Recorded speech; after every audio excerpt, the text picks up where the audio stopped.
Democracy in Chains is the intellectual history of our present political moment. It provides the backstory for the rise of transforming American politics through a look at the life and the ideas of James McGill Buchanan. I call James Buchanan the critical missing piece because we need to understand James Buchanan's ideas in order to make sense of the strategy that is being pursued by this billionaire-backed radical right. I never set out to write this book. I did not go looking for James McGill Buchanan. I'd never heard of him when I started researching this book.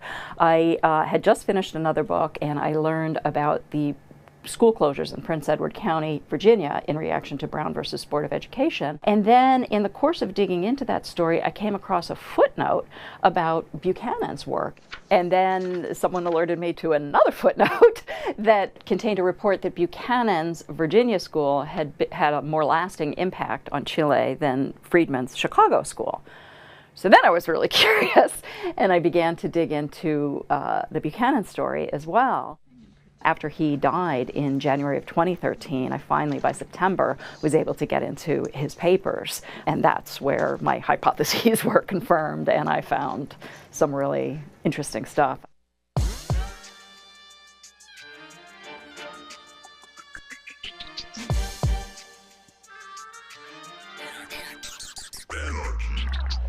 Welcome to the Michael Brooks Show. I'm Michael Brooks. We're broadcasting live from downtown Brooklyn, USA, where left is best as it is everywhere else, with super producer Matt Leck. Hello.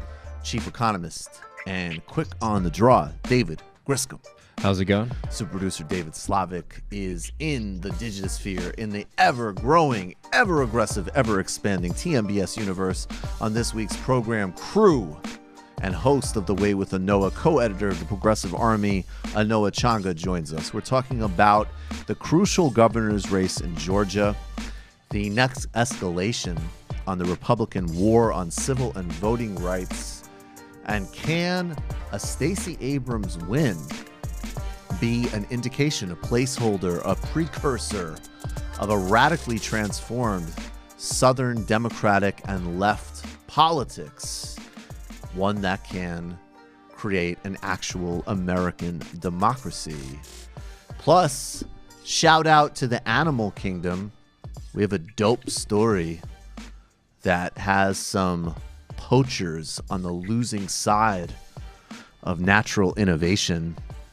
Plus, we have a gem, a Griscom Economic Minute, the GEM system, socialist methodology for winning in the modern economy. A Regulate with Matt Leck in the post-game. Kanye's in Uganda playing nice with yet another dictator and talking Jurassic Park. And you know that I have to bust out my MLK Kanye routine. Plus, potential fruit shortages because of Brexit. Mark Zuckerberg sentenced to the gulag. All that's in the post-game. And we're going to touch on this Elizabeth Warren thing. Dunk on Anna Navarro, who had a absolutely horrifying, terrible, but, oh God, so amazingly awesome tweet and idea for Elizabeth Warren. That and much, much more on this week's Michael Brooks Show. Thank you, DJ Danarchy. Thank you, all of you. Let's get to it. The Duke University professor Nancy McLean, who we saw there in the cold open, has written one of the most important books of our time. I've been privileged to be able to interview her in the past on Two Dope Boys in a podcast, and she will be hopefully again with me on this show. It's called Democracy in Chains. Democracy in Chains traces a history going back to segregationist Southern foreign policy maker and ardent and anti-majoritarian pro-slavery advocate James Calhoun, through the libertarian propagandist and academic James Buchanan, to the Koch brothers who funded Buchanan's work. This is the origin of the infamous Mercatus Center at George Mason University in Virginia, and whose ideas have been distributed through, at the very least, Latin America, but influenced global policy making through the neoliberalization of institutions like the World Bank and IMF and structural readjustment packages that have benefited U.S. corporations and hand-tied developing countries across the globe. This is a vital history for understanding, of course, not only the rise of fascism aided by Chicago School, in this case, Chicago School, not Virginia School of Economics in Brazil with Bolsonaro and the embracing of it by the Wall Street Journal and the Brazilian business community and middle class, but also for what's happening here, especially in light of the confirmation of Brett Kavanaugh to the Supreme Court. These are people whose ideological foundations rested on a recognition that, going back to Calhoun, that if you wanted to, in their minds, protect capitalism, you needed to protect it from democracy. This is the actual policy counter the libertarian myth of freedom. It's about the freedom of small propertied minorities to do as they will at the expense of anybody, whether it be African Americans, women, or labor unions. In the 1950s, and a major influence on Buchanan's work was the understanding that Brown versus Board of Education was not only something that they opposed vigorously on its own terms because they were opposed to civil rights, but because it had implications for federal interventions to propagate the protection, ironically, given the propaganda of libertarians, individual rights across the board. That's actually what it was about. The contest was one that said freedom was about the states being free from a national sovereign to do basically whatever they want. Slavery, apartheid, disenfranchisement of women, labor, and large swaths of the population. They defined freedom as the federal government doesn't interfere with our repressive systems. And this is not just a handy talking point that was developed by segregationists in the 40s, 50s, and 60s. It goes back to Calhoun. It goes back before the Civil War. That recognition was coupled with a concern of the business classes exemplified by the Koch brothers, that same impulse to ensure rights, which is the other side of this equation, the notion that a national authority could supersede state authorities if groups and individuals were being systemically oppressed, as they were in the apartheid South, as labor unions, in fact, are as well in the South, in a different way, although also and far less encompassing, obviously, but also an important one. This is the politics of capitalism as the expense of all else, but they have an advantage, not only because of all of the money behind them, but because they have an ideological coherence. The court system, which rules on behalf of corporations and the oligarchy, props up the corporations who fund the politicians who generate the policy frameworks that get fed to the courts and ratified by the courts. So the Federalist Society works informally with the Mercatus Center, works informally with all Republicans in Congress. They also shrewdly exploited disingenuous cultural interventions to make economics cultural. This is one of the problems we're having right now, and why the distinction between people who just want to have a cultural conversation and those who just want to have an economics conversation are failing in a full analysis, because the right, under the leadership of these people, already recognize that things like school vouchers, which are less trendy now, could be stand-ins to both, as they attempted to rebrand themselves from being arch segregationists, even though in fact they still are on the merits, but show that they supposedly were concerned about African-American opportunity. Well, what better to use that than as a Trojan horse against public education? The deficit as a Trojan horse, a public conversation on morality, became a Trojan horse against the entirety of federal government spending to benefit the middle class and the poor, not federal government spending writ large, obviously. There's always government. It's just who is it working for, even in the most supposedly anti-government vision.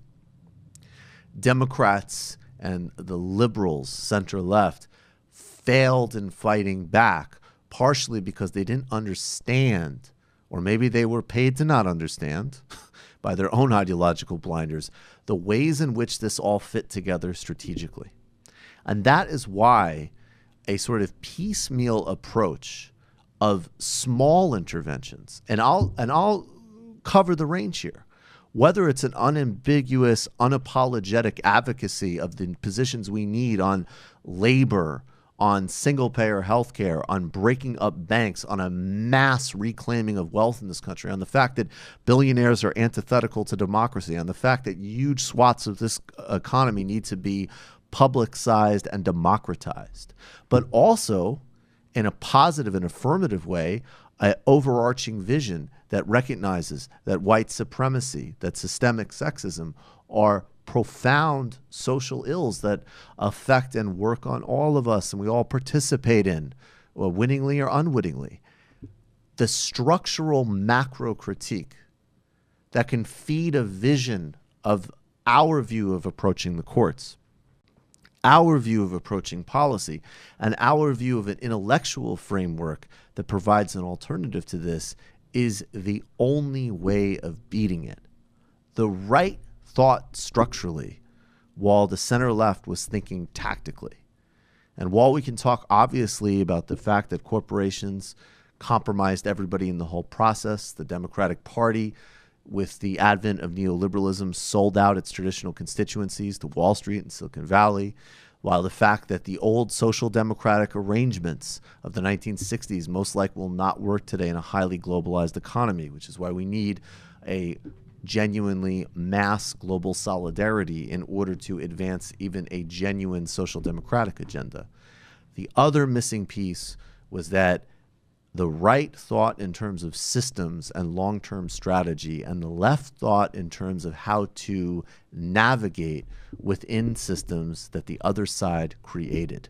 And any project, whether it's the socialist one that we favor, whether it's a social democratic one that others favor, whether it's even a sort of broad-based progressive coalition one that others favor, and obviously all of these share a lot of traits, you're going to need to have the type of synthetic and integrated strategic vision that the right had, or we will continue to lose. And it's already profoundly late in the process. They have been winning. They have been gutting democracy. They have been gutting the small social advances of both the social movements of equity coming out of the 60s and also the vital economic gains of the New Deal and the Great Society, the fusion of which, as articulated by people like Adolph Reed, is the necessary future of politics. Okay, guys, please jump in. I'm actually thinking about doing a Democracy in Chains reading group book club sort of thing for Literary Hangover. You should. It's a really important book. It is, and to be honest, I actually sort of didn't give it the full attention at first because I was a little bit influenced by the, I would say, libertarian smear campaign. The libertarian meltdown. It was unfair. It was an unfair book. And some very familiar to talk yeah, exactly. And some people might think we're being unfair to some of the commenters, but I gotta say, in looking into it, it appears like the main problem people have with her is that she's guessing what's in Buchanan's heart and that he's racist. And how could he be racist if he has this acquaintance that's an apartheid? You know, he's anti-apartheid economist, right? And all these sorts of things, which is not really the point to me. The point is that he had an economic system that perfectly meshed with the goals of those sort of people who wanted to maintain white supremacy, shed a shadow in using finance and capitalism. And that appealed to him, and that I think Nancy MacLean is a fantastic writer, and people should really go to that book as a sort of very rich narrative of that sort of project. I think from the South to Chile to apartheid, there's no answer to anything that she wrote. It's all you're mean and you're not reflecting their intentions, as you said. Which, I mean, that's an IDW trope. That's a libertarian trope.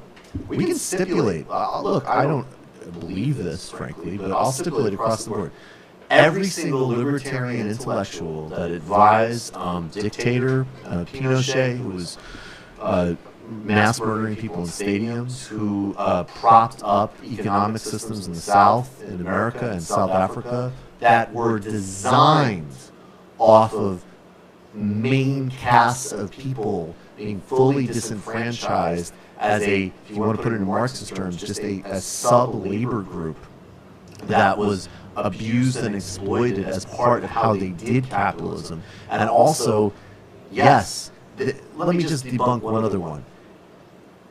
People that treated them as second-class citizens at a cafe counter, as an example, they still got their business. They just had to sit elsewhere. This myth and nonsense that, oh, it wouldn't be in the capitalist interest. Right. It was in everybody's interest. They had literally a captive class of people who both needed to pay them for their services, plus could be disenfranchised from any type of basic civil, democratic, and labor rights. There's a lot of money to be made that way. And even if you Rand Paul might be a good example of this. Let's speculate for a second that Rand Paul, personally in his heart, does not think that people should be mistreated because of the color of their skin. He still, as of several years ago, was saying that the greater question of liberty in the question of civil rights in the 60s was Howard Johnson's owner being able to dictate who could get served freely in their shop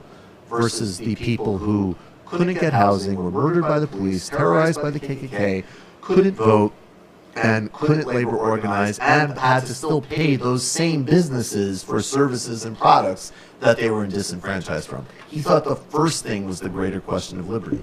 And let's take these people at face value. If they are not racist and morally opposed to it, then they're, in fact, even more demented for having this ludicrous worldview. I love Scientology except for the cult part.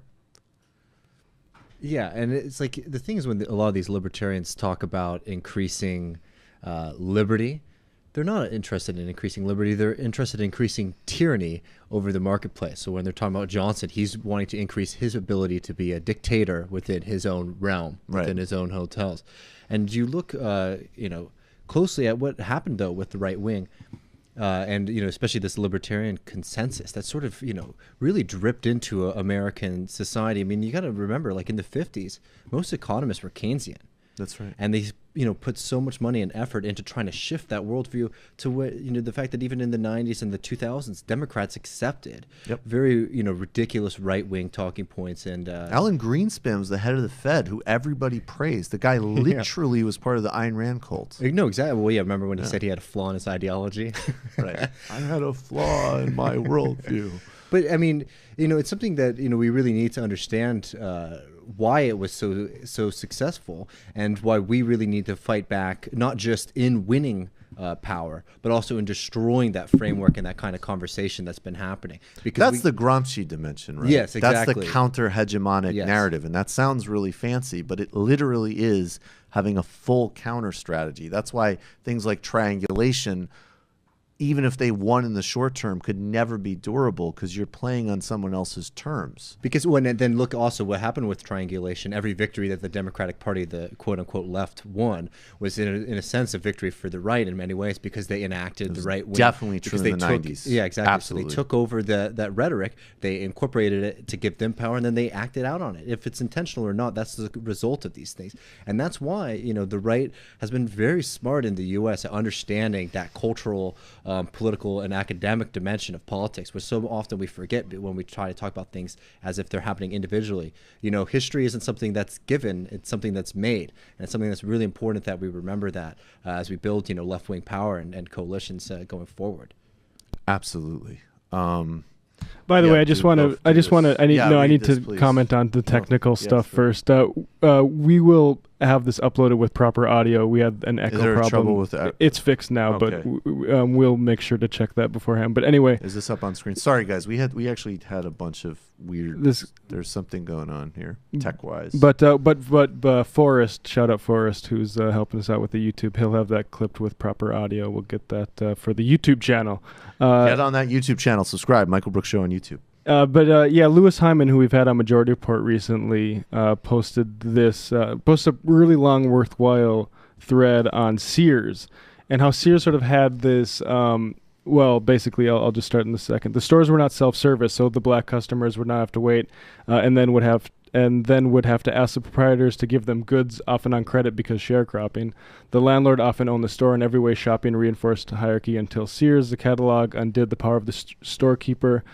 And Southern storekeepers fought back. They organized catalog bonfires in the streets, so they just wanted that inefficiency so much. But it reminds me of this argument I got in with on Twitter with a guy who was trying to suggest that it was the government forcing storekeepers to be, enforce apartheid in the South, right, against their will.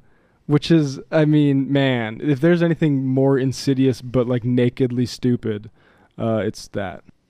And this false distinction, I'm sorry, just like, I very rarely, I guess I've just sort of excommunicated most libertarian people from my life, so I very rarely get into these debates anymore. But I think it's really important to mention too is like this kind of false dichotomy that between like the market and the government, between business owners and the government, is really false throughout American history. And to act as if these are two separate classes when they've been very much intertwined, and to act as if the government of states, especially in the South, was separate from the business community throughout the Southern history, that's patently false. And the entire Southern government for years was all about one thing, was about promoting Southern industry, which was the slave industry, which was very much the business interest. Calhoun. Yes, exactly. That's James Calhoun. Exactly. That's part of the origin story right there. All right, let's do. This is a fun shout out. The printer is not agreeing with us, but we have to play our song first. That's creepy. It's incredible. Shout out. I can't get that Eminem song out of my head now. I like this better than Eminem though. But it totally, it is that. It is that. It's don't that tell mode. Don't tell the algorithm. Oh, by the way, we have new Danarchy for interstitial. Sweet. Yeah, so I'll bust that out a little bit. Danarchy's a fuck. DJ Danarchy, everybody. He's a beast. Genius. He's a beast. We love him. Thank you. Today's shout out, we want to shout out the Animal Kingdom, and we're going to put this up on screen when we have a chance. It's a story. It's Science Alert. Science Alert, which was reported by the BBC. Look up David Slavic in your Gmail. It should be the latest one. Or I ammed it to you. I ammed it to you, Matt. It's right under the sound we're using with Anoa. So let's throw this on screen, David. This is old, actually, but why not? This is from 2016. Young gorillas have learned how to dismantle poachers' traps in the wild. Days after poachers killed a young mountain gorilla, which is really depressing way to start this, in Rwanda's Volcanoes National Park in 2012, researchers spotted something remarkable. 2 4-year-old gorillas were working together to dismantle similar snares in the area. This is absolutely the first time we've seen juveniles doing that. And I don't know of any other reports in the world of juveniles destroying snares. Veronica Vercellio from the Dian Fossey Gorilla Fund's Karasake Research Center in Rwanda told National Geographic. We are the largest database and observers of wild gorillas, so I would be very surprised if somebody else had seen that. The snares are set up by poachers. This is, of course, a major issue and a something that is an active challenge in areas like Rwanda to protect these gorillas. But in this dope shout out, the gorillas have done it themselves. So shout out nature and ingenuity. Gorillas to start, breaking into oil refineries. Yeah, I was going to say, I have some other assignments for you. Like, gorillas need to start, tearing up pipelines. I have a feel like that shitty Michael Crichton movie, The Congo. It's like where the gorillas can fight. They just start, taking down, Blackwater planes and shit. I have a late honorary mention for shout out today. We have Kissinger was at NYU and students were protesting him. I can't believe that this old evil bastard's still out here. Henry Kissinger, on behalf of the International Criminal Court, you are a war criminal. You have committed genocide against the peoples of the world. Yes. You're a war criminal. Throw him You're as bad as the Nazis. You don't belong here. I have my First Amendment rights. All power to the people. And also, apparently it's going on more. Who's that fucking moron saying, an award because your crimes were over Kissinger. 45 years. You know what people should do though is get like some. I don't want to recommend Hitchens, but someone who's labeled off Kissinger's crimes and just read that, right? Like just have the content there to just incite while they throw you off. Yeah, just read it. You get no points for being extemporaneous, but this is all great because apparently they're timing it out so they can get into it. Oh, here I am. Yeah, I'm in my chair. And then so they're outside Bulbs. That's good. So that's good. Don't run the government? Are you telling me that you're not a war criminal? That's how it should go. I'm more offended by these people saying throw him out. Yeah, look, Kissinger. I don't give a crap. I'll clean up my language. I don't give a crap that Kissinger doesn't have a platform anywhere, to be honest. Oh yeah, fuck that guy. He should be in prison. Although I think prisoners should have platforms, so it's tricky. All right, yeah. So actually, I do think you should have platform. All right, we're gonna do a little pitch, and then we're gonna talk to the great Anoa Changa of the Way of Anoa and TMBS. We'll put the new Danarchy in. All right, let's check it out. New interstitial.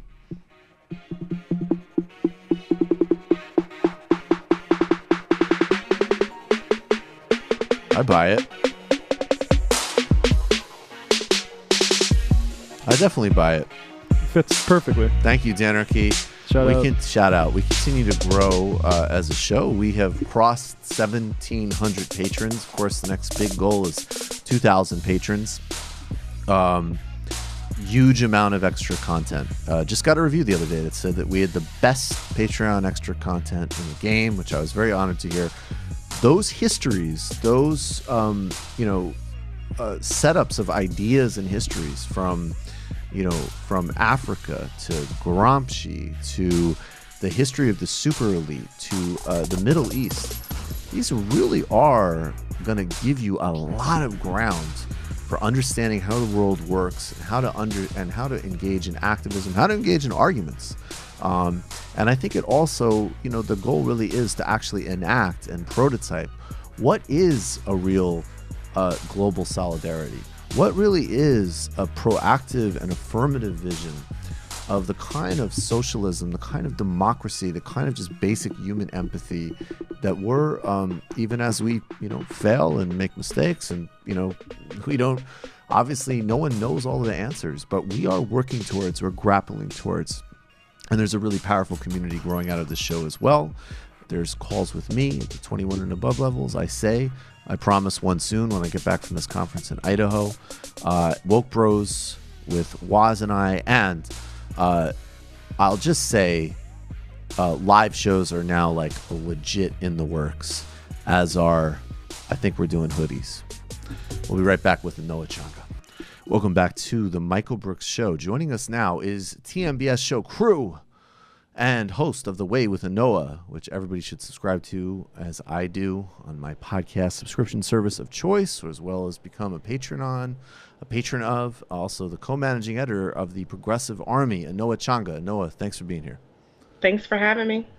Anoa, we're going to start with a piece of sound that you tweeted out involving the Georgia's governor's race, which you are very strongly involved in. Stacey Abrams has a real chance here, and Brian Kemp, who is one of America's premier apartheid politicians, is using voter suppression, voter disenfranchisement, strategic white supremacy to fearmonger and lie and literally eliminate votes his way to the governorship and against this incredibly impressive run by Stacey Abrams. This is Brian Kemp. You tweeted this out earlier. Here he is talking with the ever correctly named Steve Doocy on Fox News. We're going to play that, and then you're going to tee off on it, okay? Mm-hmm. All right. Well, it means she wants the illegals to vote in Georgia. I mean, this is a shocking development in the campaign while she was campaigning. Sorry. It's frozen? The frozen, so I'm going to just boot it up one more time. Reset this. Sorry, guys. We're having a bit of technical difficulties across the board tonight. My apologies. Although, I will say, Anoa, great phone connection. Excellent phone connection. Well, guys, we had enough notice, so I am here in the house on Skype, not out in the, I think the last time I was on, I might have been downstate in the sticks. You were. So, I remember. but I am thrilled. Okay, let's play this. We got it now. Well, it means she wants illegals to vote in Georgia. I mean, this is a shocking development in the campaign. While she was campaigning with Elizabeth Warren, she actually said this. Her network of groups actually filed a lawsuit that says the same thing in the lawsuit.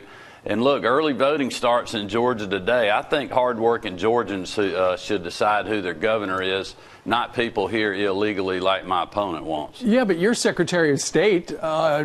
It's not legal to, if you're in the country illegally, to vote, is it? No, absolutely. It's against the law and it's against the Constitution, which makes it even more shocking that she would say that. But when you file a lawsuit, she's trying to get a pick of a liberal judge that will just make a ruling to order this. That's what the lawsuit's asking. That's why this is so extreme and a radical position, quite honestly, for my opponent. It's not just her saying this, but her, groups that support her that she helped create that have filed a lawsuit. And that's why we need hardworking Georgians to know and urge them to get out and vote and let them decide who their governor's going to be. You know, Mr. Kemp, your opponent says you're trying to suppress the vote by holding up thousands of voter registration applications. What do you say to that? Oh, that's a smokescreen trying to hide her radical views. Those folks that are on the pending list, all they have to do is go to the polls, show their photo ID, and they can vote. Again, this is just a distraction from her view of her groups filing a lawsuit to get non-citizens to vote in the state of Georgia. We're not going to allow that. We're going to have secure, accessible, and fair elections in our state. And by the way, they're not talking about the fact that we have more registered voters on our rolls now than we've ever had. And she voted against online voter registration that I helped create that's improved our voter rolls and has more people participating in the process. Okay. Anoa, what did she actually say, and explain all the ways that this man is lying, please? I mean, what's so funny, I'll just note this, what's so funny is, as they note on the Fox News on the segment, but of course it's Fox News so they don't go in for the kill with this, he's the Secretary of State.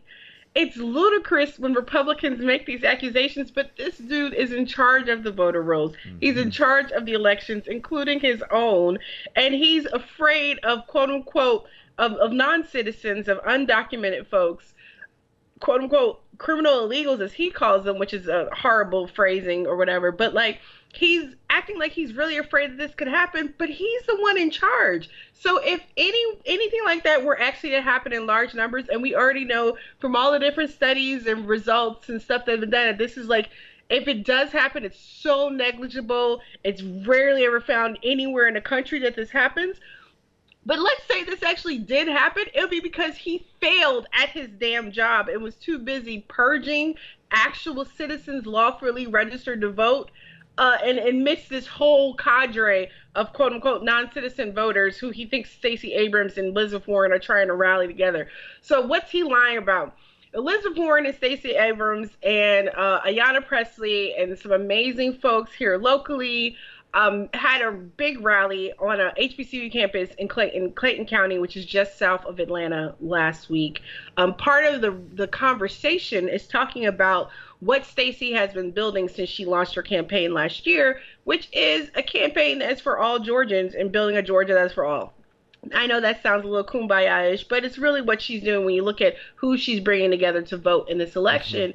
But what they talked about was the blue wave and how the blue wave, what that means. It's not literally, and they explain this. They talk about this.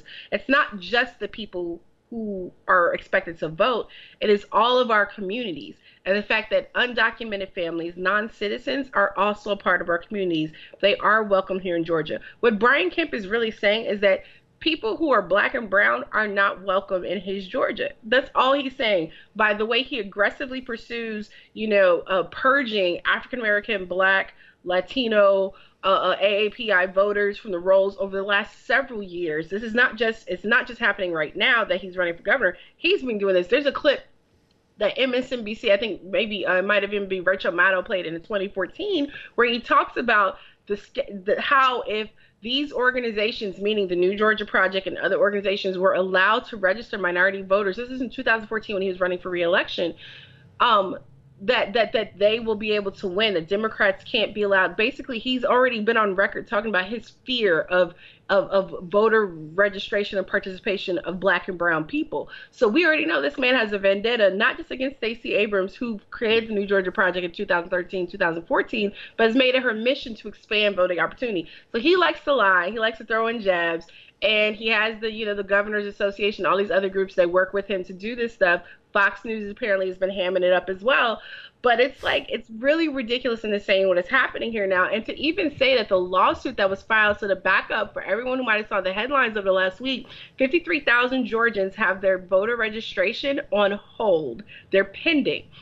He is correct when he says that technically, per the law, voters can, with their proper ID, with their name that's substantially similar on their registration as on their ID, they can go to the polls and still vote if they were in queue to register and are just simply pending, right? That's if they've been kind of added to the system. Because there are some people saying that they registered and they're not even showing up. So that's a whole nother issue. But for him to say that this lawsuit pertaining to the 53,000 is actually an attempt to get non-citizens voting. This law, these 53,000 people, 70% are Black Georgians. They're Black Southerners. So we have the re-suppression of the Black vote happening right now. And it's, like I said, it's been happening in at least the last 8 years since he's been in office.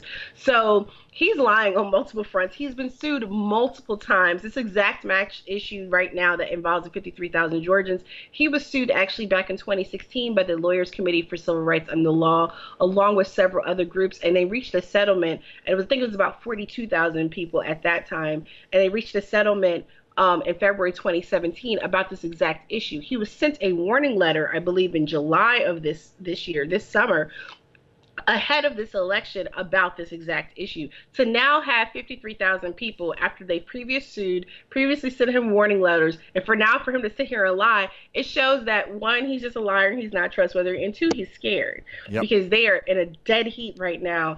And really, we believe the polls are underestimating her the same way they did in the primary. Okay, that's perfect. So I want to know, because I think that you can answer both of these questions in sort of one that I'll set up. So I'll be really clear about this. I didn't follow the Georgia primary particularly closely. I don't know, I don't know enough. I spoke publicly for Stacey Abrams because you and Benjamin Dixon, who I know and friends with and respect, both live in Georgia and supported her. So I thought, okay, if she passes muster with them, then I'm gonna trust that she's a good candidate. So what is she? What's her campaign about? What's she running on? What's she talking about? And how does that overlap with your sense that maybe she's being underestimated in the polls? Well, I'll take the second part, right, in terms of the polling. Okay. Because I just want to note we saw the same thing happen. Andrew Gillum, per the polling, Andrew Gillum was never supposed to be the nominee. Right. Per the polling, until that final weekend, Andrew Gillum was always in a distant third. Right. Right. There was one random poll that had him second at that final weekend ahead of the election, and he won. But why I say the polling always had Stacey Abrams winning against her opponent in the primary, also named Stacey, both spelled the same way. Funny story, the Republican, the current lieutenant governor who was the Republican favorite, Casey Cagle, his middle name is actually Stacey, also spelled the same way. So we would have had another Stacey versus Stacey race. But so the polling always had her winning, but the margin she ultimately won by was unprecedented. No one from the polling would have expected her to have a blowout the way she did. She beat her opponent by almost 50 points, and all the polling had it very close. She beat her by 50 points? Yeah, it was 73 to 27. Oh wow! I knew it was big. I didn't know it was that big. It was something. I forgive me guys because it's been a while since I looked at those numbers, but it was a huge gap, and we saw. But what we saw and what we're not seeing, it's the same thing we were saying in 2016 about the polls, right? How the polls just can't account for voting behavior and how campaigns are really building with field and engaging. They rely on old models and old ways of thinking about how to do electoral work. Now, post 2016, we're seeing a lot of candidates that are really investing in not just issue-based campaigns that are strong, and we saw this obviously when we saw Bernie Sanders run in 2015, 2016, that whole his presidential run, standing strong on certain issues, as well as the grassroots movement that built around him. So we're seeing a lot of candidates who have built their own followings of just using that similar type of model, so to speak, right?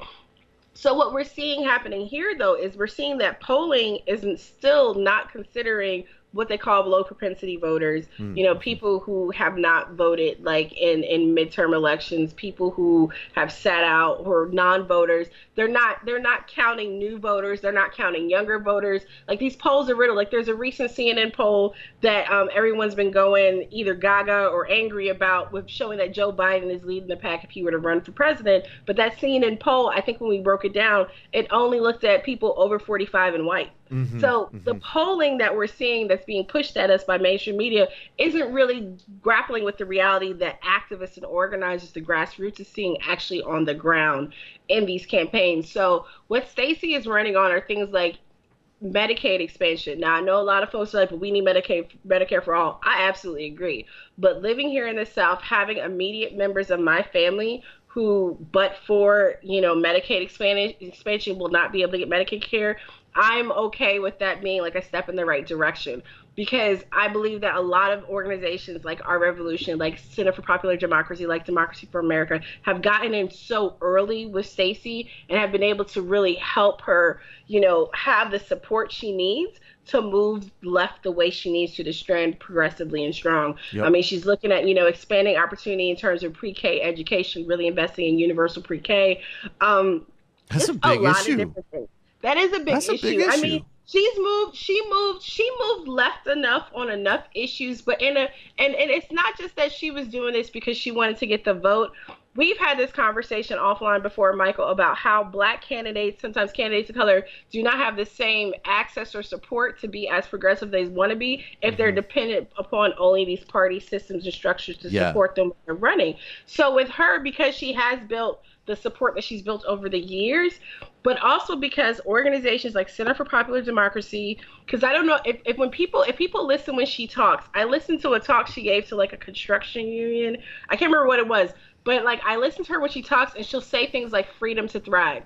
That's actually not only a hashtag, but it's also a theme that runs through this really brilliant report that Center for Popular Democracy did about how we can re-envision the way we spend money and resources in our local communities in terms of defunding police and investing in communities so that people have the freedom to thrive. So it's not that she's just repeating these terms and phrases, but it's really been imbued. And you can see it in the organizers who are working on her campaign and who have really been helping her flesh through some of these issues. She was the first gubernatorial candidate recently, this past week, and she's the first gubernatorial candidate to ever address Pride here in Atlanta. So she addressed Pride and she was the first person to ever do that. I mean, it's just a lot that's going on with her campaign that made sense to me in terms of education, public education opportunity, and what's at stake here in Georgia. Medicaid for all, Medicaid expansion is actually a very popular thing across both parties. Yeah, of course. Republicans, we've had so many rural hospital closures here, which really decimate not just health opportunity, but also entire, economies.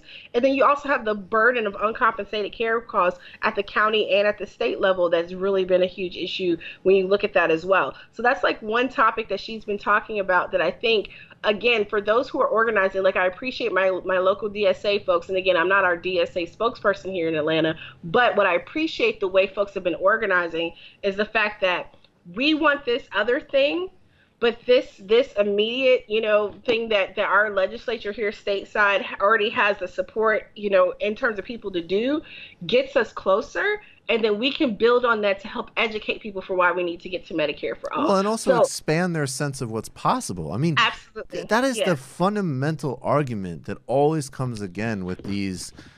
I mean, look, accelerationism is bullshit, and I'm not playing with other people's lives. And certainly I could speak personally to, as I've said, things like knowing the difference between home heating assistance being cut or funded, really basic stuff. But also the other thing that they don't, I mean, even Obamacare, which of course the best part of Obamacare was the Medicaid expansion, but even just the idea that there was some regulations put into place for HMOs to not be able to entirely abuse people. They still abuse people a lot because private insurance is, in my view, just fundamentally an abusive, parasitic proposition. But being that as it may, that enhanced people's expectations. Even that neoliberal centrist, like that's actually all true as describing that bill. That still enhanced people's conception. If you put people getting Medicaid on the table in the Republican governored, far right, anti-poor, anti-healthcare, anti-rural people, anti-people of color South, and people get that care, they're not going to sit and go, all right, well, that's cool. They might start saying, well, wait a second, what about that whole Medicare for all thing? That's how it works. Well, I think one of the things like I said, from being in DSA and getting to know like some of the comrades across various different chapters, right? Like I throw jabs a lot on Twitter, especially at folks from the larger chapters, not because I don't think people are good people or aren't doing good work, but like there's a lot happening in the South, and I've learned a lot more being here in Atlanta, getting more involved around Stacey's campaign and starting to get to know, because when like the real organizers are like, yeah, this is how we're rolling, and not that, and you listen to the conversation, right? Because you'll see quote unquote real, like the real hardcore organizers, the folks that really be that crew out there all the time pounding the pavement, like you'll see those people maybe get behind a candidate and they'll be like, oh, this is the best we can do because someone else is so horrible. But like the idea was that Stacey actually is a good candidate, and there's an opportunity to actually push. Like she wants to expand, like the work that's been done locally with Song Southerners on New Ground and other organizations around ending cash bail reform here in the city of Atlanta. That is something that there's some remnants of criminal justice reform that were put in place, surprisingly, by our current Republican governor, who has chosen to support, obviously, the Republican nominee, who actually wants to undo his work. But Stacey, is looking to these organizers and stuff to expand upon this stuff at the state level. So when I love how people are actually, because I talk about this all the time, we need to build accountability into our support, into the process, right? Yes. Nsé Ufot, who is the executive director of the New Georgia Project, as I mentioned, that's the organization that's been doing massive voter registration over the past few years, and I can't remember the exact numbers, but the numbers are like mind-blowing what their organization has done. They actually released a new app, a civic tech app, that if you put in, you put in your address and stuff, and it brings up all the different, it brings up your whole ballot for you right there on your phone. It goes through the different amendments and ballot issues. And so, they do a lot of work. They also have worked connected with local, celebrities and rappers, and they do like a Souls to the Poll type of thing, but then they do it from like the HBCU campuses. So they have rappers and reverends and HBCU students. And so there's all this great work that is happening. And so one thing Nsé and I talked about, though, was like, Stacey's our girl. We're here for this Black Girl Magic, but you best believe we holding her accountable. Right. Like, yeah, brunch, we love you, blah, blah, blah, but you still going to come correct and do what needs to be done. So this is being built in the process. And no, there's no perfect candidate, right? There's no perfect candidate anywhere in the world. We're going to be upset with folks, except for Lula. But that's my dude. I'm just playing. Go ahead. But seriously, though, yes. This is what we have happening right now in Georgia. So what I'm seeing now in Georgia, I'm seeing like even the ladies who kind of drove me, the folks who kind of drove me nuts in 2016, like post 2016, the special election for John Ossoff's race. Like a lot of people are coming together and really like building community.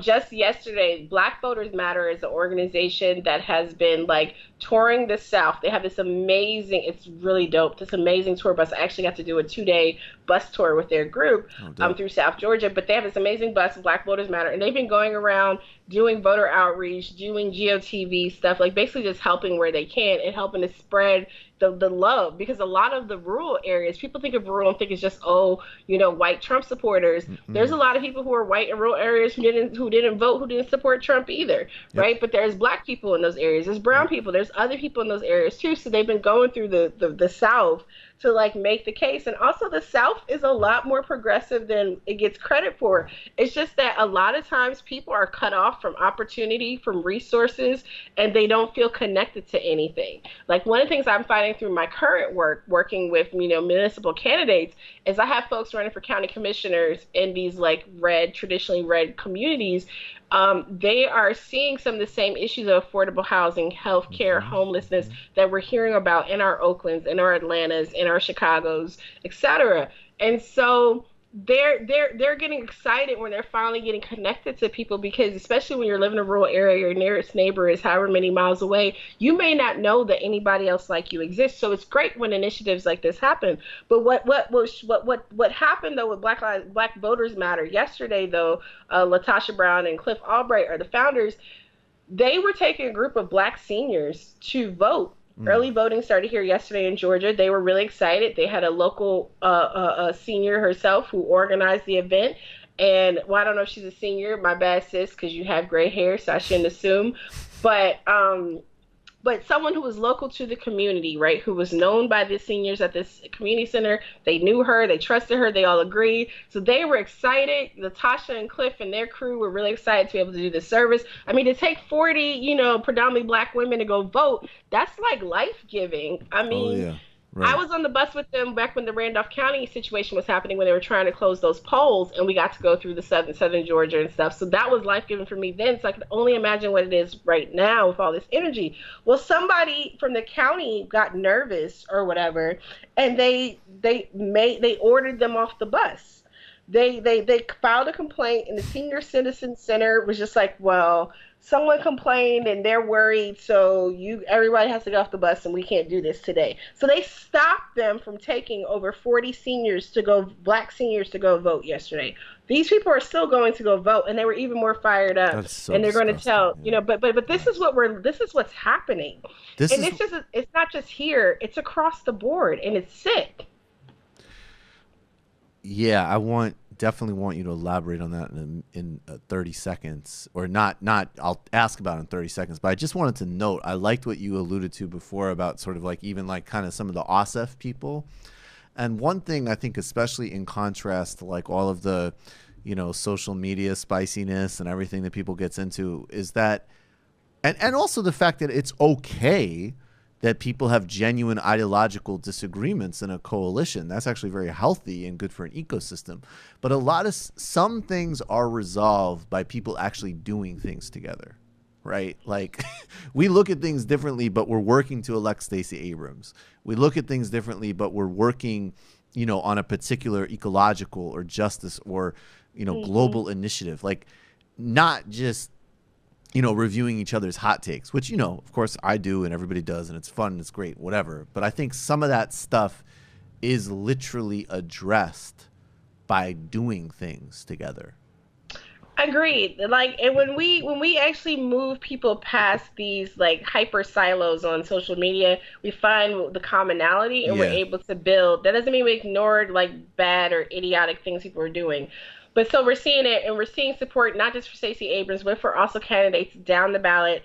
We got Shelley Hutchinson running in, I can't remember the House district or whatever. We got amazing candidates. We got Aisha Yacoub running. We have El Mahdi Holly running down in House District 111, Regina Lewis Ward in 109. Those were actually two of the candidates present with the infamous now infamous Eric Holder comments. Like, there's a lot happening, and we have, Michael, I know we got to go, but like, let me just we have a few more minutes. Fact. Go. Okay, cool. Yeah, go. So with this fact, though, there were 6 counties that went red to blue in 2016. I know everyone always focuses on all the counties that went blue to red.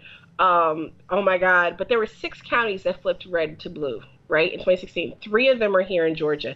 Henry County, where Regina Lewis Ward and El Mahdi Holly are, and Gwinnett County and Cobb County. Gwinnett County, all of those are right. And these are state rep races we're talking about? These are state rep races. Okay, go ahead. Yeah. So there are these. We're seeing one in the Georgia primary. We saw explosive turnout. Yes, there were more Republicans and Democrats in voting in the primary, but what we saw was a huge increase in Democratic participation in the primary and a real narrowing of the gap between Republican and Democratic turnout. when we look at the general in the past 2 cycles, like it's been such a small just percentage difference between in the final vote.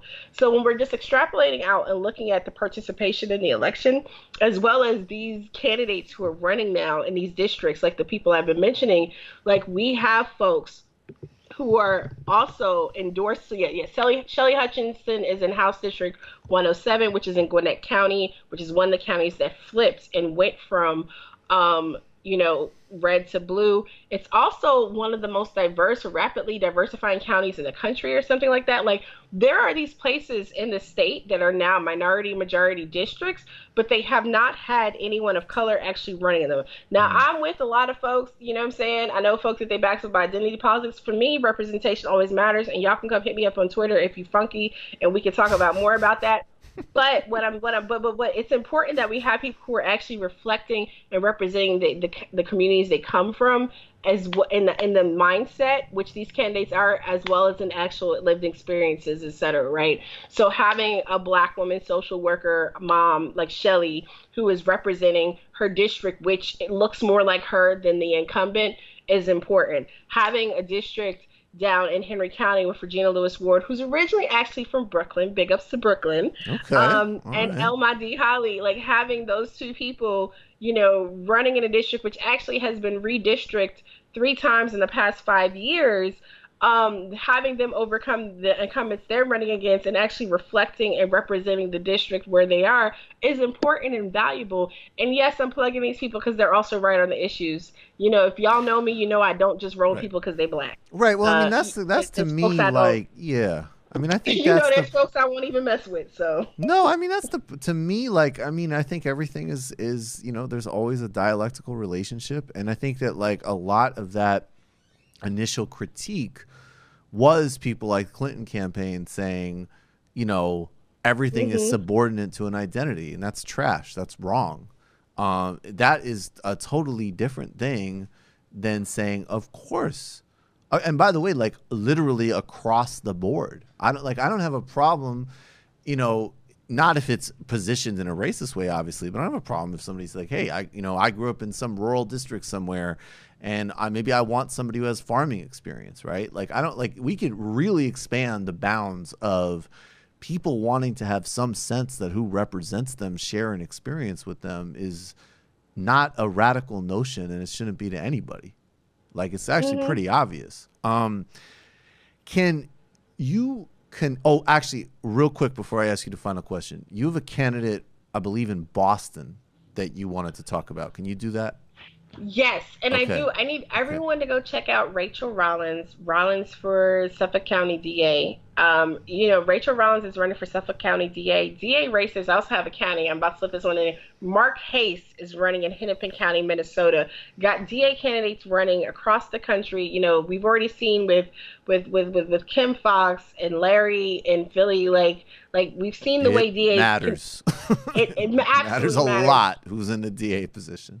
Rachel Rollins is, similar to the DAs we saw before her, like, Krasner and others, like, is really trying to, addressing issues with cash bail, ending cash bail, addressing, like, she's declining to prosecute actually certain lower level offenses and have them handled with community service or other things. And she's getting a lot of flack. So I need folks to check her out. I will definitely be tweeting about her and stuff like that. But I need folks to check out Rachel Rollins, give her a boost, give her support. Go, if you're in the area, go volunteer with her campaign, help them out, because she's running, even though Boston is a Democratic city or whatever, she's running against an independent who's backed by the police, who has prior DV charges from his ex with his wife or ex-wife, I can't remember. But the police are trying to handpick once again their DA. Similar things happening in Hennepin County, Minnesota, which is the largest county in Minnesota. It's where Minneapolis is. Mark Hayes is running against a 20-plus year incumbent who actually prosecuted a young black trans woman several years ago for defending herself. He prosecuted her for attempted murder for defending herself when she was actually being physically attacked and violated outside of a jail. It was actually Coco. It's actually not Coco. Apologies, sis. Cece. It's actually Cece McDonald. It's actually a famous case.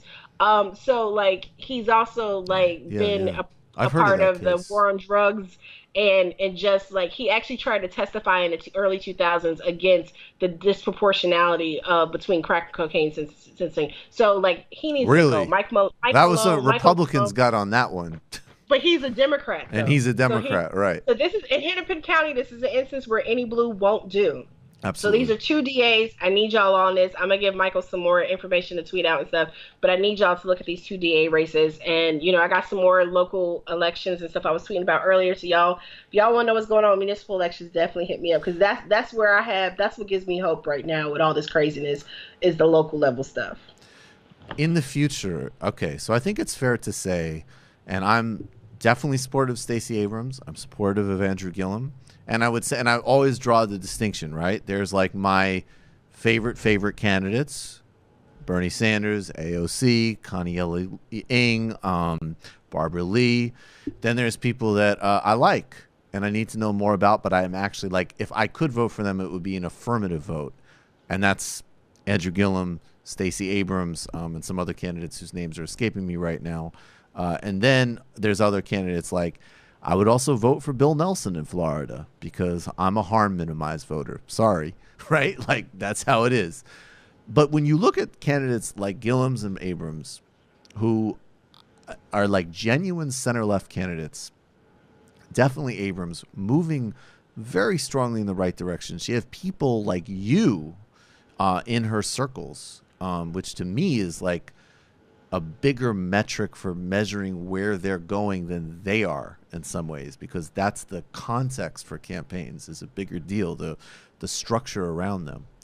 And you look at the broader changing, you know, just demographics and ideological leanings of people who would vote Democratic across the board in the South, combined with the fact that obviously this is the war on voting rights and civil rights is intensifying, although it has been going on for quite some time, as you say. Do you see a future where the Southern Democratic Party, and maybe also, I know you're one of the things I love about you is how historically oriented you are. So there's also the hidden Southern left history, which, also exists as well. Do you see a scenario where the Southern Democratic Party goes from like, Bill Clinton pulling everybody to the third way and to Tyson Chicken versus, Stacey Abrams and others actually pulling the Democratic Party towards genuine commitments on health care, on ending cash bail, on, the environment, justice, and so on? I think we're at the very beginning of the possibility of that happening. While I personally am not a Democrat identifying, I do, caucus with them from time to time. But from Ching, I'm a Georgia Bernie, right? Like, yep. That was very Bernie of you. But I caucus with them frequently because they're often right on the issues that I need to see, and quite a few. I mean, I have a lot of hope when I look at some of the folks who are running for county chair right now. I have some friends who are strong progressives who are looking in the right direction, who get this, who are nurturing and getting out there and organizing and emphasizing field. So it's possibly eventually the party could go in a direction. It just depends upon if we as progressives are actually building our pipeline. I think Abrams is doing that through her campaign, the way she's nurturing and providing opportunity. I think despite some of the issues I've noticed with Gillum's campaign and some of the interference, I will say, from the Florida Democratic Party, he has done that as well. I've met probably one of the youngest people I've ever met involved in data, who worked with his campaign, who's only about 22, 23 years old, and she was his data director. Cool. So, I see that there are those, it just depends upon whether or not we as a bloc stay, one, engaged and organized, and that we, two, work on expanding our ranks and building the pipeline to come behind us. So I don't think with Abrams' win it's going to be an overnight, thing, but I do think it definitely makes the case for the strategy that she's been employing. We're talking about expanding the electorate and really investing in what it looks like to have a coalition of progressive, leaning white people and people of color voters. Because when we're looking at the South, when you're looking at Georgia in particular, Georgia has not had more than 30% of the white vote going Democrat since Bill Clinton in 1992. It's been steadily around between 22 and 25% of the vote since the late 90s. And Abrams is polling at about 27, 28%. So she's doing slightly better. But that's also because in the last several years, we've had an influx of progressive white people into the South. Right. We've had an influx of more and more people of color into these states as well. Georgia's on its way to being a majority minority state in the next, I think, like 10 years or so, because of the huge population shifts that we're seeing across the state. So, I mean, can it happen in the South? There's some amazing work being done. Project South has been doing work across the entire South as well as Puerto Rico. I mean, we're seeing, you know, what we've been seeing with Chokwe Lumumba in Jackson, Mississippi. So it's possible, but it's going to take time. Just the same thing, I think it's possible we can shift the nation, but it's going to take time. And we have to build a pipeline, and we have to stay organized. Anoa Changa, everybody should follow her. Find all of the links to all of the ways you can.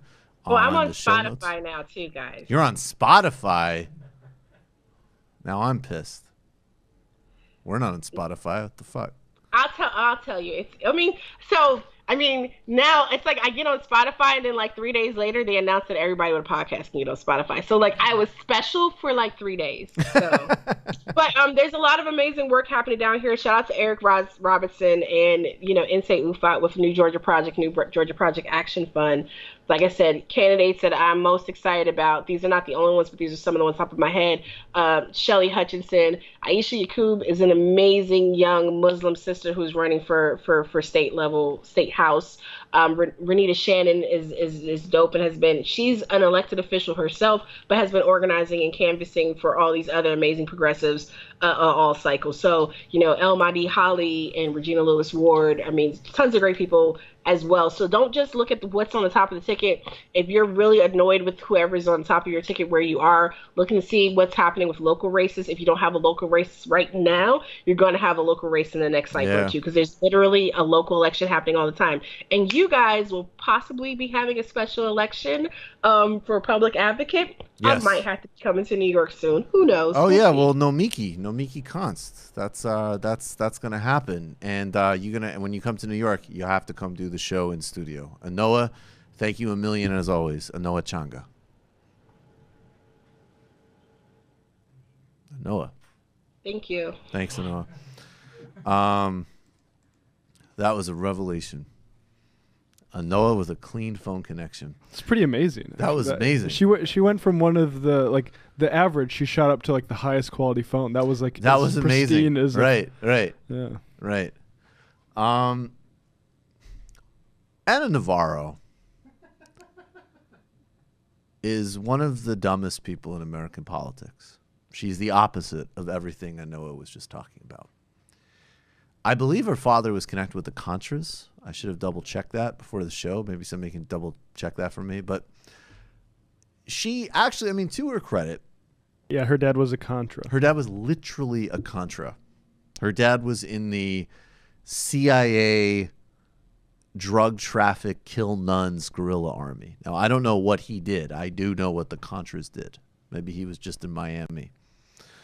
And again, one does not need to idolize or not recognize the flaws of, say, Daniel Ortega to know that, like, in the 1980s, if you weren't supporting the Sandinistas over the Contras, you're a fundamentally untrustworthy person. That's why she became a Republican. That is why she became a Republican, because Ronald Reagan were supporting death squad groups across Latin America. And she built a business where she was a Republican consultant. There was more opportunity in the George Bush era for sort of pretending to not be racist and, promoting vouchers and things like that. Yes. I'm just on a profile of her in Tampa Bay at tampabay.com. In the 1980s, the first-year law student at University of Miami campaigned for aid to the Contras in her native Nicaragua. The daughter of a well-off family in the agriculture business, her father was an early opponent of Anastasio Somoza, who went on to fight against leftist revolutionaries. She moved to Miami at age 8 to escape the violence. I became a Republican before I knew what a Republican even was, because of Ronald Reagan, she said. And now that she's, yeah. And there's a theme there, because now she's rebranded herself as the resistance on CNN, and all she does is tweet like, Ronald Reagan would never do this. John McCain, I don't know what he would do, but it would be classy, and I wish we could have it right now. And that is half a ridiculous, problematic impression. It's also half totally accurate. So lay off. And when we do things like that might get us in trouble, we always pick our targets well. We pick our targets So in quite well. which case we can say, I'm glad we're talking about Navarro being daughter of a Contra. Yeah, right. Which reminds me of like, John McCain support the Contras. Okay? When he supported death squads that rape and kill nuns, he did it with a certain class, which Donald Trump does not have. So, this is Ana Navarro speaking of problematic. She is a solution to the whole Elizabeth Warren debacle. Now, Elizabeth Warren, this whole DNA test thing, I mean, look, here's my read. I'm not going to spend much time talking about this. Elizabeth Warren, in many ways, is a very good candidate. She is not as good a candidate as Bernie Sanders. Bernie Sanders is the absolute number one pick, in my view, of anybody with left politics, in my opinion. But Elizabeth Warren is a good candidate. If they both ran, I hope they wouldn't both run because I don't want them to cancel each other out. But it would be a very novel experience to have two candidates that one actually likes and respects in a presidential primary. But she's not a socialist. She definitely has a foreign policy which is not impressive so far. And she has not broken orthodoxies and moving in this more integral direction that Bernie Sanders has done.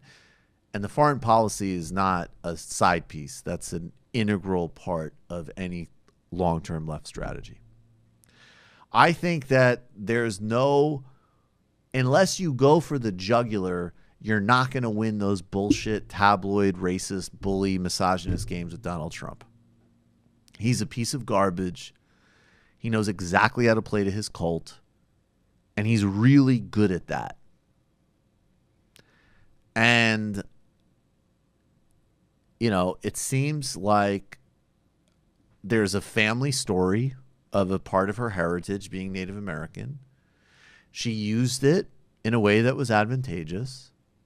To be clear, let's not buy into conservative mythology here. One does not get to be a faculty at Harvard because of that. It might have helped her in a way, and it might have been inappropriate for her to do that. Although I'm frankly not in a position where I'm going to judge that. It's just not my place to judge. But she's an incredibly accomplished person. She's been hugely beneficial in American debate on bankruptcy, on Wall Street. She helped the Consumer Financial Protection Agency, which is one of the prime benefits of the Obama era, is her. And she's proposed some very good things in the Senate. And this play is sort of blowing up in her face. But anyways, and this is the type of, I wish this woman would become a political consultant again because I want Republicans to pay for this kind of advice. Elizabeth Warren should poke fun at all of this and actually dress like Pocahontas for Halloween. I'm doing a terrible accent here. I can't even do it. Elizabeth Warren releases the results of DNA tests on Native American ancestry to the Boston Globe. So Ana Navarro's brain breakthrough is Elizabeth Warren should dress up as Pocahontas for Halloween. And I'm going to echo friend of the show, Brendan from The Discourse, which is another great show that everybody should subscribe to on Patreon or iTunes or both. I just was on actually this past Sunday. He does a great show. He tweeted out, and we don't have it, but he tweeted out, I'll paraphrase, "This is an absolutely horrible idea, and I really hope it happens." So let me co-sign with Brendan on that one. And this is Ana Navarro. She's one of the most important voices in mainstream cable news. And a real trooper against galloping American fascism, even as she literally got her start by having solidarity with death squads in her native country. So, great. All right, we got to get to our segments. And we've got some, I believe, a regulate. We could switch it up. You want to switch up the order? You want to start with it? Yeah, mine's a bit shorter, so we might want to. All right, let's start with the GEM system. Do you like this GEM for Griscom Economic like it. Minute? It sounds a little luxurious. Well, I was also thinking like this is my guide to socialism, the GEM system. Want to succeed in real estate, but also impress people at a party? That's how we have to package socialism, Yeah. like one of those infomercials. Yeah. Hi. 5 steps to the dictatorship of the proletariat. Right. G, get all the money. E, eradicate the enemies. It's in 5 steps. G's for get out all the money. E's for eradicate. Now, this is going to sound a little extreme, but we're going to break it down, guys. By the time we break it down, it's going to be really simple. There was a group called the Cossacks. This show just degenerates into like really weird historical rants about Russian characters. Yeah, I just wanted to make sure that everybody had a solid background. That would be Marco Rubio if he was a communist. He'd be like, hey, I'm Marco Rubio. I want to introduce you to a thing called democratic socialism. It's an awesome system for not only improving your life, but also your friends and neighbors. Hi, I'm Marco Rubio. I just want to update people as to the theme song. This was sent in by SoulBrother215 Infinite Content on Twitter. This is the Philly News and Philly theme, WPVI TV. So this is not bad. It's going for the mayhem vibe. Yeah, so I just wanted to talk. It actually fits with this section because this was a all right. Huge Go ahead, you little motherfucker. This was a huge disaster last week. So if you didn't notice, the stock market had a huge sell-off last week. Yes. In just 2 days, the Dow Jones Industrial Average dropped more than 1,300 points. Whoa, I'm sorry. I feel really rude here. How's everybody's portfolios looking? I'm sorry, I didn't ask this earlier. You know, I've been investing pretty widely, so I wasn't hit as hard. But you diversified your bonds. I've been diversifying my portfolio. You diversified well, your if you bonds. buy bonds, it's actually a good move. I can't finish that thought. That's from a great Chappelle Show sketch. Yeah, so there's a pretty massive sell-off last week. Just to put it in some numbers that we can understand, and also to laugh at a little bit, there were some very big losers last week. Some of our favorite people, Jeff Bezos took one of the largest hits. $12 billion in value evaporated over 2 days. Boo. Alphabet CEO Larry Page lost $2.3 billion in value. And Facebook's Mark Zuckerberg also saw his shares drop $1.7 billion. So, of course, this led to a lot of debate about what the... what the reasons behind this massive sell-off were. And, I'll just go over them real quick. It's like sort of what we've been talking about. One is the Federal Reserve is going to be, is rising interest rates. And that has, sort of ended the cheap money era that has sort of blown up, sort of propped up the stock market through, things like corporate buybacks and things like that. It made money cheap. So there's a lot of money to go around. Now, of course, that money never trickled its way down into investing into corporations or investing into the working people or wage increases. It really just went to inflate stocks. So that's a big blow for them. And the other thing is a trade war with China, which looks to be getting worse. Now, so where are we? Morgan Stanley's chief U.S. equity strategist, Mike Wilson, said that this is likely to be a continuing trend in the coming months.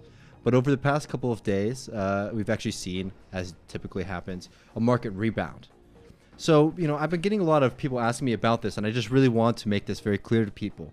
Now, is the camera on you so people can see the Bernie hand motions that he's making? Well, that's Bill Clinton there.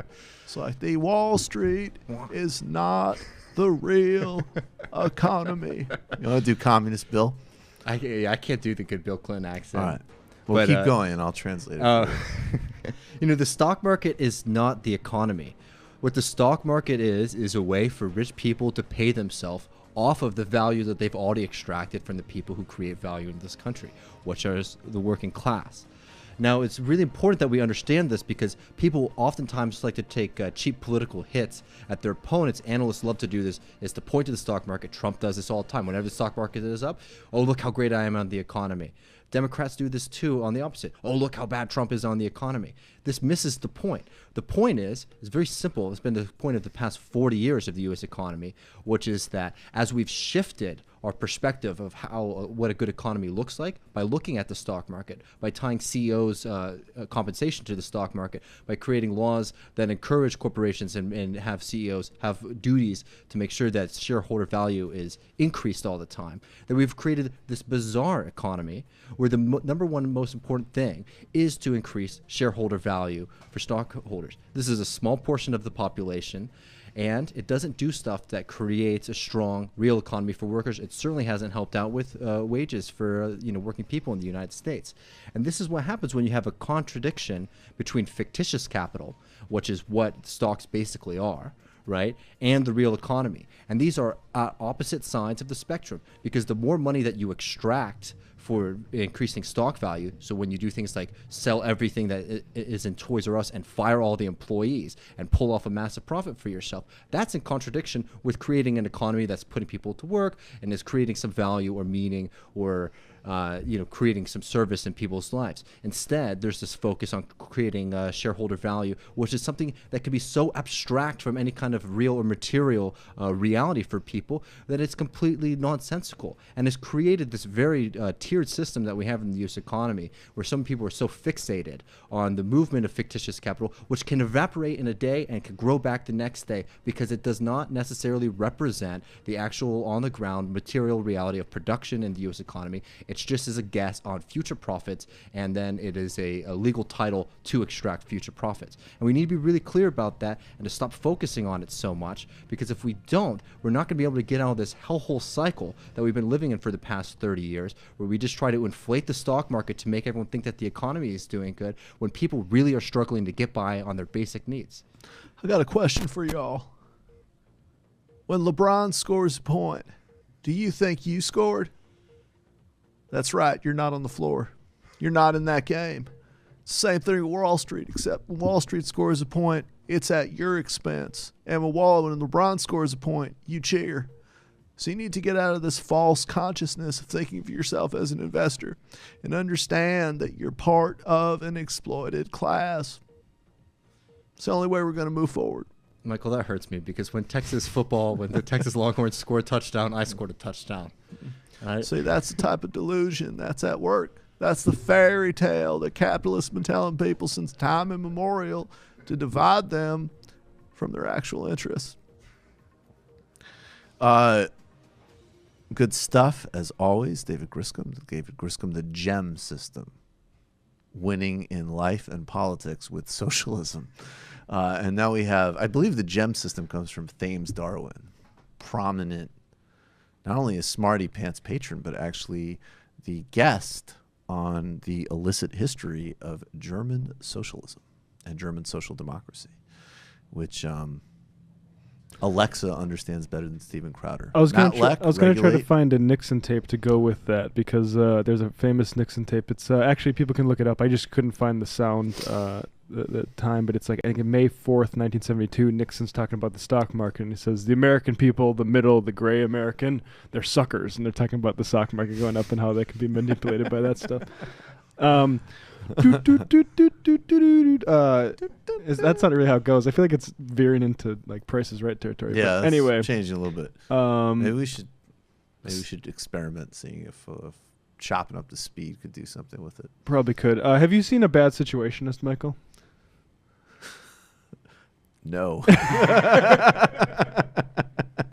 I watch Sam's work with the same attentiveness that he watches mine. So I actually have watched that one.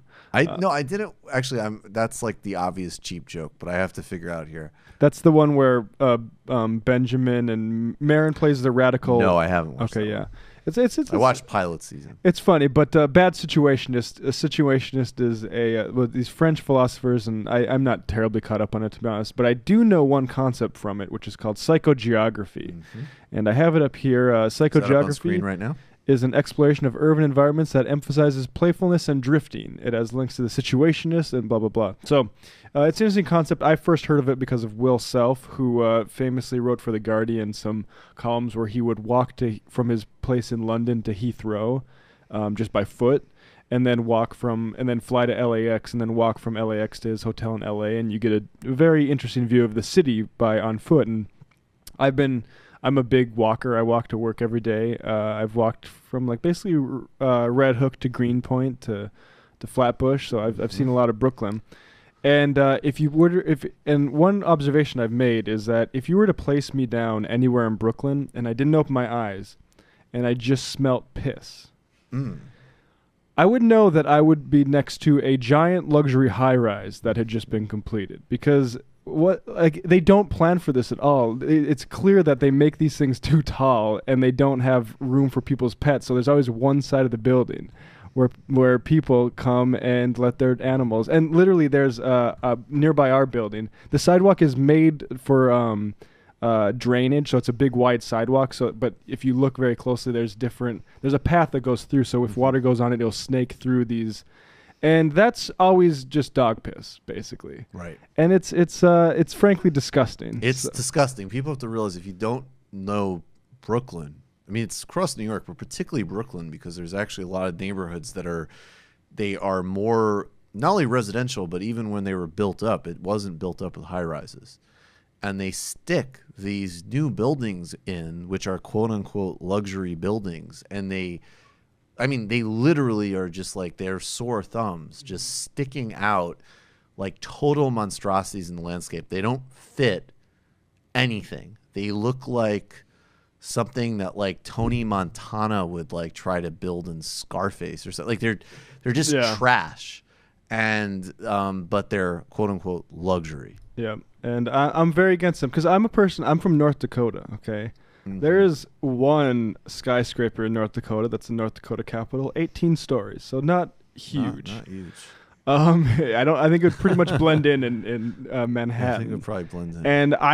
And because of that, I used to have a fascination with skyscrapers. And now, basically, it's beginning about 5 or 10 years ago, once you realize the conditions that, say, the big skyscrapers in the Middle East and Dubai, for instance. The ones in the Emirates. You realize that it's not quite the amazing, like, look at human achievement. It's like, oh, look at the slave labor that was used. Money and slave labor will get you anything you want. Yeah, and I would just say, I just thought, this isn't maybe the most deep, but I think, look, disgust, as Jonathan Haidt, who none of us like, says, disgust is a big part of people's politics, and that's what just disgusted me on the walk into work today. You also said there's a class distinction here. Oh yeah, well totally.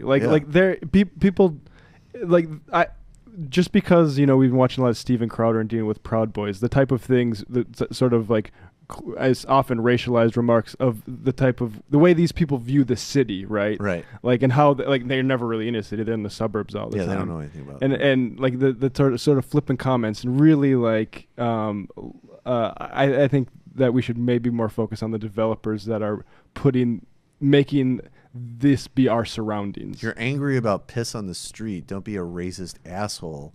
Be an advocate of universal public housing and breaking up the real estate trusts. And maybe have a place in Manhattan where you can go to the bathroom without spending $5 for a latte. Indeed. I mean, that's something like if you go, that really is a distinction with Europe, right? Like, not to put Europe on a pedestal. And I haven't spent even that much time in Europe.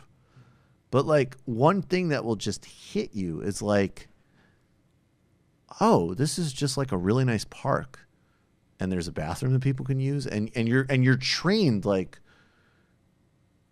who do I have to give money to, or like, what person lives around here that's giving me the key code to get in here? And it's like, no, this is public space for the public. I mean, these are like basic hallmarks of any remotely decent, humane society. And that is, in fact, psychic geography. It has a huge effect on people's well-being psychologically to have those respites. But I can just imagine somebody walking through, and they could walk past something where like 20 dogs have peed on the sidewalk, right? And not see anything besides like, look at that amazing real estate, right? And then they walk past a homeless guy and be like, isn't that just gross? Why can't he get a job or something like that, right? Right. Exactly. Right. No doubt. Meanwhile, the real estate's the one that's driving down their property values. So the thing is, they don't look at it structurally.